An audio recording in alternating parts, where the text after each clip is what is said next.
2024 চনৰ 26 জুলাইত ইউনেস্কোৰ নতুন দিল্লীত যি বৈঠক হৈছিলে 46 সংখ্যক বৈঠক সেই বৈঠকত চৰাইদেউ মৈদামক বিশ্ব ঐতিহ্যৰ স্বীকৃতি দিয়া হৈছিল আৰু এই স্বীকৃতিয়ে আমাৰ জাতীয় জীৱনলৈ অপাৰ আনন্দ আৰু গৌৰৱ কঢ়িয়াই আনিছিল।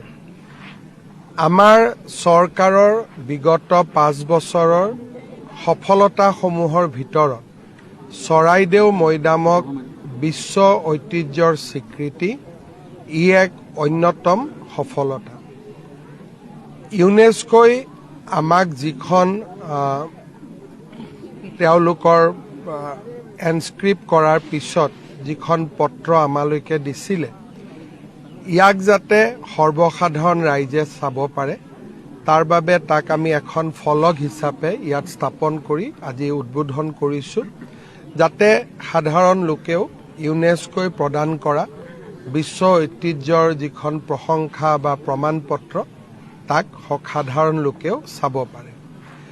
বিশ্ব ঐতিহ্য ক্ষেত্ৰ হোৱাৰ পিছত চৰাইদেউলৈ অহা পৰ্যটনৰ সংখ্যা যথেষ্ট বৃদ্ধি পাইছে আৰু দেশীয় পৰ্যটকৰ সংখ্যা প্ৰায় 80,000 স্পৰ্শ কৰিছে।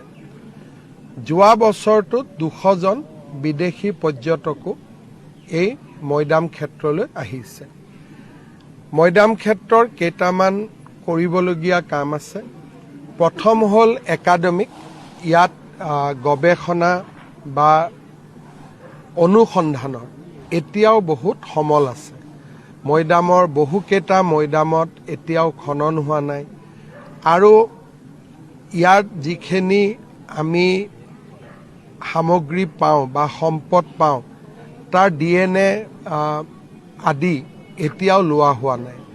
গতিকে মই ভাবোঁ যে চৰাইদেউ মৈদামখনতে অনুসন্ধান আৰু গৱেষণাৰ এক বিশাল ভাণ্ডাৰ লুকাই আছে যাক এতিয়াও আমি ভালদৰে আৱিষ্কাৰ কৰিব পৰা নাই। ৰাজ্যৰ যিকোনো এটা বিশ্ববিদ্যালয় চৰাইদেউ মৈদামৰ গৱেষণাৰ ওপৰত এটা বিশেষ ষ্টাডি চেণ্টাৰ বা চাৰ্কুল আমি কৰিব লাগিব যাতে চৰাইদেউ মৈদামৰ ওপৰত গৱেষণা কৰি ছাত্ৰ ছাত্ৰীসকলে ডক্টৰেটো ল'ব পাৰে আৰু ইন দ্য প্ৰচেছ ইয়াত যি লুকাই আছে বহু তথ্য গৱেষণা আমাৰ জাতীয় জীৱনৰ বুৰঞ্জী তাক আমি গৱেষণাৰ জৰিয়তে উদ্ধাৰ কৰিবলৈ সক্ষম হ'ম। গতিকে এটা পাৰ্ট আমাৰ লক্ষ্য হৈছে ইয়াৰ শৈক্ষিক দিশটো, একাডেমিক দিশটো আৰু হিষ্টৰিকেল দিশটো, ইয়াৰ ওপৰত আমি কাম কৰিব লাগিব। দ্বিতীয় হৈছে মৈদাম আমি 25 কোটি টকা দিছিলোঁ। মই ইয়াত আহোঁতে চৰাইদেউ মহোৎসৱত আহোঁতে ঘোষণা কৰিছিলোঁ। পৰৱৰ্তী সময়ত ই বহুখিনি কাম দিলে কিন্তু ৰেগুলাৰ ইয়াক মেইনটেনেন্স ইয়াৰ ক্ষেত্ৰতো আমি ব্যৱস্থা কৰিব লাগিব যাতে ৰেগুলাৰ ইয়াক মেইনটেনেন্স কৰিব পাৰি। ইয়াত কৰ্মচাৰীৰ সংখ্যাও বঢ়াব লাগিব আৰু এটা এনুৱেল পুঁজিৰ ব্যৱস্থাও কৰিব লাগিব। তৃতীয়টো হ'ল কমিউনিটি পাৰ্টিচিপেশ্যন।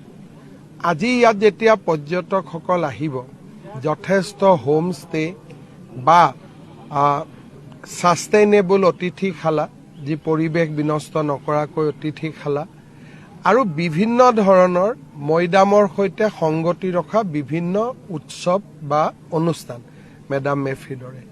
গতিকে তৃতীয়টো হ'ব কমিউনিটি পাৰ্টিচিপেশ্যন, ই এটা ডাঙৰ দিশ। আৰু চতুৰ্থটো হৈছে বাফাৰ জোনৰ ডেভেলপমেণ্ট। আমাৰ বাফাৰ জোনত 21টা মৈদাম আছে যাক আমি ডেভেলপ কৰিব লাগে। তাত মন্দিৰ আছে, ৰাজকৌৰীসকলৰ মৈদাম আছে।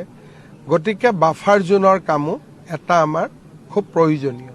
গতিকে মই 4টা কাম বা 4টা দিশ আমি ফ'ল' কৰিছোঁ। এটা হ'ল পিয়ৰলি একাডেমিক, দ্বিতীয়টো হৈছে মেইনটেনেন্স, তৃতীয়টো হৈছে কমিউনিটি পাৰ্টিচিপেশ্যন, চতুৰ্থটো হৈছে বাফাৰ জোনৰ ডেভেলপমেণ্ট। আমি চৰাইদেউ মৈদামক এটা ৰাষ্ট্ৰীয় আৰু আন্তঃৰাষ্ট্ৰীয় পৰ্যায়ৰ পৰ্যটন থলীলৈ ৰূপান্তৰ কৰাৰ কাৰণে আমি প্ৰতিশ্ৰুতিবদ্ধ আৰু মই আজি বহুদিনৰ মূৰত আহিছোঁ। খুব ধুনীয়াকৈ আমাৰ বিষয়াসকলে ৰাইজে ইয়াক ধুনীয়াকৈ ৰাখিছে। মই ভাবোঁ অনাগত দিনত ৰাজ্য চৰকাৰে ইয়াত যথেষ্ট কাম কৰিব আৰু ইয়াক সঁচা অৰ্থত আমি বিশ্ব ঐতিহ্য ক্ষেত্ৰলৈ ৰূপান্তৰ কৰিম, যাতে বিশ্ব ঐতিহ্য ক্ষেত্ৰ বুলি নামটোৱে ইয়াত নাথাকে। ইয়াত গৱেষণা হয়, ষ্টাডি হয়, কমিউনিটি পাৰ্টিচিপেশ্যন হয় আৰু গৌৰৱ উজ্জ্বল আহোম ৰাজবংশৰ 600 বছৰীয়া ইতিহাসৰ ওপৰত আৰু সমলসমূহৰ ওপৰত আমি যথেষ্ট অধ্যয়ন কৰি নৱপ্ৰজন্মক যাতে ইয়াৰ বিষয়ে, ইয়াৰ ঐতিহাসিক মূল্যৰ বিষয়ে আমি জনাব পাৰোঁ। আমাৰ কোনো আপত্তি নাই। মই প্ৰথমৰ পৰাই কৈ আছোঁ যে পঞ্চায়ত দুখনে মোক 2খন কাগজ লিখি দিলেই মই ইয়াক চৰাইদেউ জিলালৈকে দি দিম। সমস্যাটো স্থানীয় লোকে কিবা এটা কৰিব খুজিলে যে 2টা গ্ৰুপ হৈ যায়, তেতিয়া আমাৰ দিগদাৰ হয়। গতিকে মোক খালি কাগজ এখন দিব লাগে, 2খন পঞ্চায়তে চহী কৰি যে আমি চৰাইদেউ জিলাত যাব খোজোঁ, মই পঠাই দিম। এইটোত কোনো আমাৰ ফালৰ পৰা ইয়াত একো ইছ্যু নাই। আমাৰ আৰ্কিঅলজি ডিপাৰ্টমেণ্ট, ASI বা আমি গোটেইবিলাকে ইয়াত জইণ্ট ষ্টেক হোল্ডাৰ আৰু সকলোৱে ইয়াত 2টা পাৰ্ট আছে। এটা ভাৰত চৰকাৰে চাইছে, এটা অসম চৰকাৰে চাইছে আৰু 2টাৰ সমিল মিলৰ কাৰণেই আমি বিশ্ব ঐতিহ্য ক্ষেত্ৰ পাব পাৰিলোঁ। একেলগ কৰাৰ পজিটিভিটি আৰু নিগেটিভিটি দুয়োটাই চাব লাগে। আৰ্কিঅলজি ছাৰ্ভে অৱ ইণ্ডিয়াৰ নিয়মবোৰ খুব টান। কিবা এটা কৰিব খুজিলে দিল্লীত যাব লাগে, কিন্তু তেওঁলোকক বাদ দিও নহয়, কাৰণ তেওঁলোকৰ